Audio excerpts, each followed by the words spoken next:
Signage at the TED conference in Vancouver, Canada, on April 25, San Francisco, when Gretchen Carlson, a former Fox News anchor who now campaigns against sexual harassment, took the stage at a TED event this month. She described 2017 as a tipping point in the fight against workplace misconduct. But behind the scenes, TED owner Chris Anderson and other senior officials had been grappling with accusations for much of the year that their own conferences, famed for turning short speeches by leading figures into viral videos, had not been a safe place for women, and that the atmosphere of predatory male behavior was getting worse. Subscribe to the Postmost newsletter. Today's most popular stories on the Washington Post. At least 5 people, including a past mainstage speaker, told TED officials that they were harassed or groped during the organization's flagship conference in Vancouver in April, according to interviews and email correspondence seen by the Washington Post. The nonprofit's general counsel Nishat Reuter said in an April email to TED senior leadership that she, too, had been touched inappropriately but let it go. She added she was finding it difficult to believe the issue was being addressed by TED effectively. "We are clearly not doing enough." Quote, in a statement to the Post, TED acknowledged several incidents had occurred at the Vancouver conference and said it had taken action. "We did hear from a small number of women attendees at TED 2017 about harassment. As a result, 2 men were immediately disinvited and won't be returning," TED said. TED also said, "Creating a safe and welcoming environment is critical to the success of our conferences, and we have no tolerance for harassment of any kind. As soon as we heard there were issues at our conference in 2017, we took immediate action to address the specific allegations, then worked with leading experts to upgrade our code of conduct. Today we make the code of conduct extremely clear to all TED conference attendees and encourage our community to report violations." In the decades since TED's original owners got the idea of turning 18-minute talks by world leaders, chief executives, academics, artists and others into a business under the slogan, "Ideas Worth Spreading," the conferences and spin-off events have become known as a meeting place for the global elite, particularly leaders in the technology industry. Anderson's private foundation acquired TED in 2001. The gatherings are regarded as a place where the likes of former Microsoft chief executive Bill Gates, scientist Richard Dawkins, and former Vice President Al Gore could be encountered in the hallways. And the organization's talks have been watched online more than 1 billion times worldwide. Most people pay $10,000 to attend and must apply for tickets. The Post reviewed email exchanges among senior TED officials at the time of the April conference, sparked by a complaint by a longtime attendee, who complained of sexual harassment and being offered every drug known to man. The problem was so bad that the woman decided to pack her bags and leave, telling Anderson that it would be her last TED conference. Anderson forwarded the complaint to his leadership team, saying, "I don't want to overstate what's here until we can find more. But I do think we'll need to think seriously about what more we can do." Tom Reilly, the organization's director of partnerships, whose satirical monologues are the traditional closing event of the conferences, wrote in response that harassment had occurred in past years. TED owner Chris Anderson, "I'm afraid as difficult as it is to talk about, experiences like this have been going on for years, to varying degrees." Reilly wrote, "I agree, this is absolutely heartbreaking and stomach-turning." Quote, he also suggested that alcohol could be fueling the misconduct. Reuter, the general counsel, said that she had heard of more such incidents at this year's conference. "I heard from so many women unprompted about the type of advances that were everywhere, and that felt different from years past."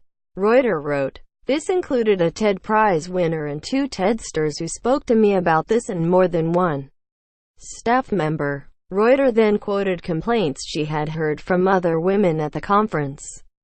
"I was literally jumped on, grabbed, and held," Reuter wrote. "Guys are taking major liberties." And it went on. "Don't say anything, but please change this," one woman pleaded with Reuter. According to the email she sent to her colleagues, Ted did not make Anderson, Really or Reuter available for interviews. The three did not respond to personal inquiries. Nyla Merchant, an author and former Apple executive whose 2013 TED Talk received nearly 3 million views, said in an interview that sexual harassment is not a new problem for the TED conferences. "The same thing was happening 5 years ago. It's still happening," she said. "What's different now is we are sharing our stories." At the April conference, Merchant said a longtime attendee pressed his erection against her at a bar. She recalls mouthing to her friend who was nearby, "Help me. In this awkward moment, you're trying not to make it an issue," she said in an interview.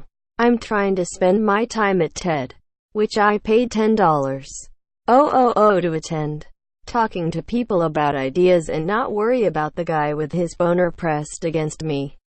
Merchant said she saw the same man approach two of her friends, who were talking to a TED newcomer in her early 20s, and say, "Oh, 3 black women together. What should I do with that?" She reported the incidents to TED officials. She said she was only told Thursday that the man she had reported had been banned.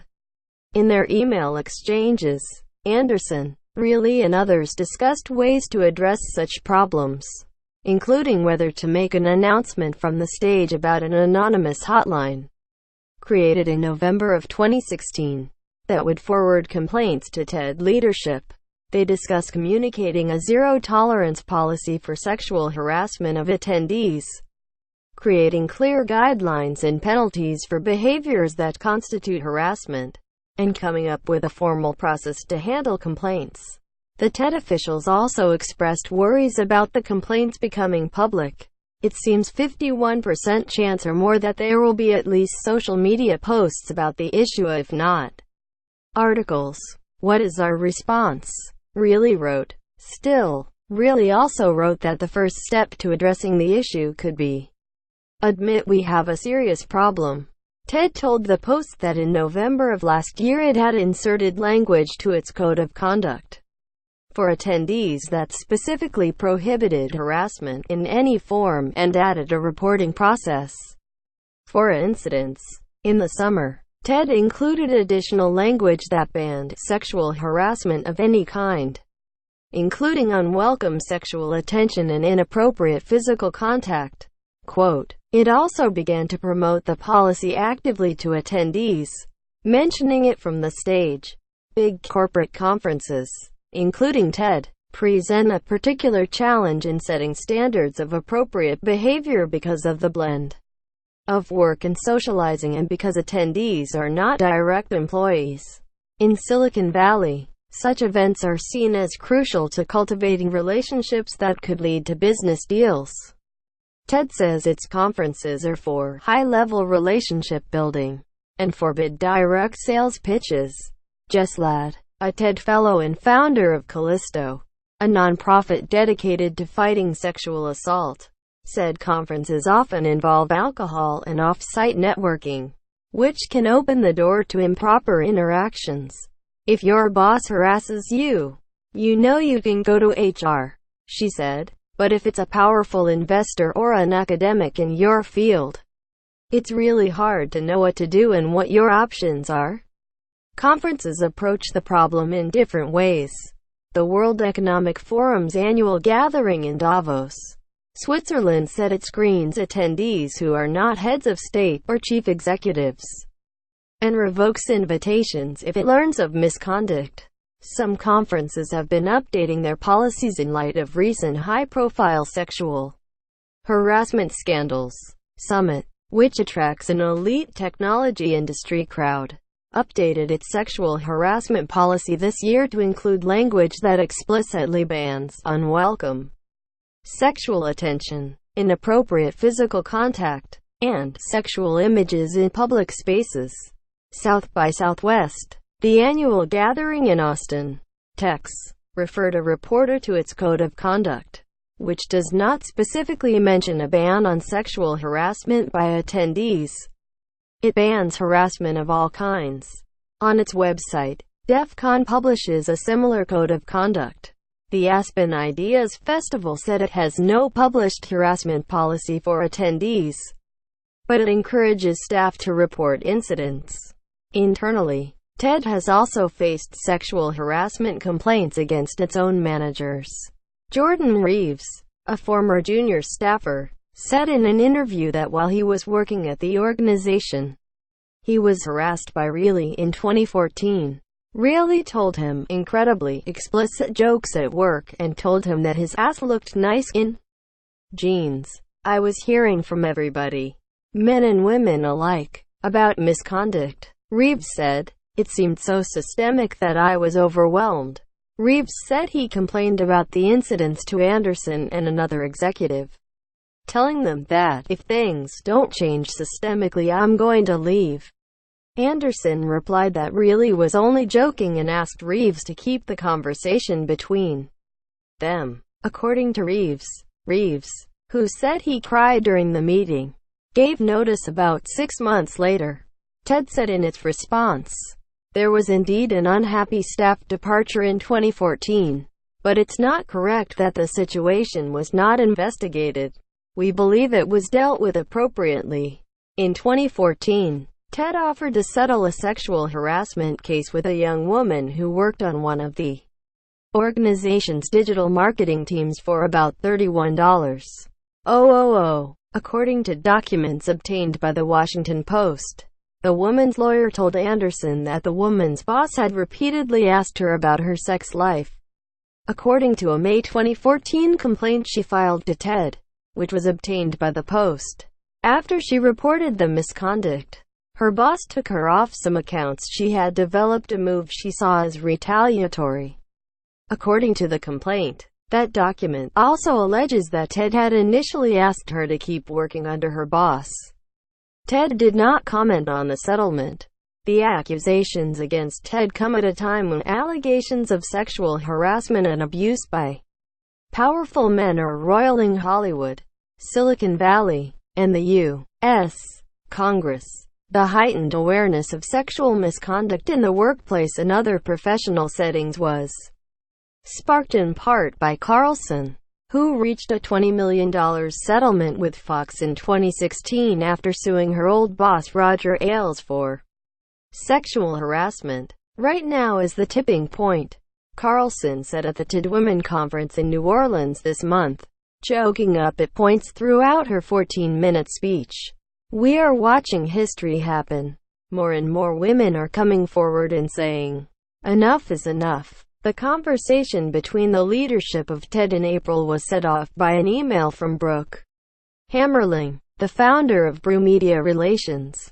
On April 27, as the annual conference was underway in Vancouver, she wrote an email to Anderson, saying she had felt fearful as a female at the event and had decided to leave a day early.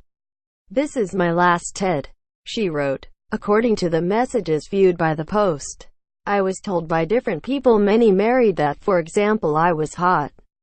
My figure was awesome. Did I sleep with? She named a technology celebrity, and I was asked why I wasn't married because I was hot, so she'd be able to land a dude. Hammerling wrote, I was offered every drug known to man. I was pushed. Literally pushed. Wow. This just about made me throw up.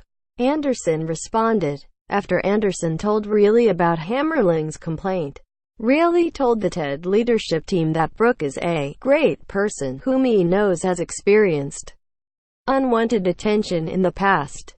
If she left, it must have been really bad. Reilly wrote. In an interview Friday, Hammerling said, I was really uncomfortable and disturbed by it, as were other women who were in the vicinity. She praised the initial response by Anderson as wonderful and said she had been reimbursed for her attendance. He was upset about it and responded to me immediately, she said. We got together on the phone and I gave them my suggestions. After that, I never heard anything. she said. Ted, it is meant to be a different experience. Hammerling said. It's meant to be a collective of thoughtful people who have taken time, at great expense, to learn and expand, to be part of something really beautiful. It's supposed to be a safe environment. Read more. More companies are buying insurance against sexual harassment. Complaints show confidentiality agreements hurt and help victims of sexual harassment.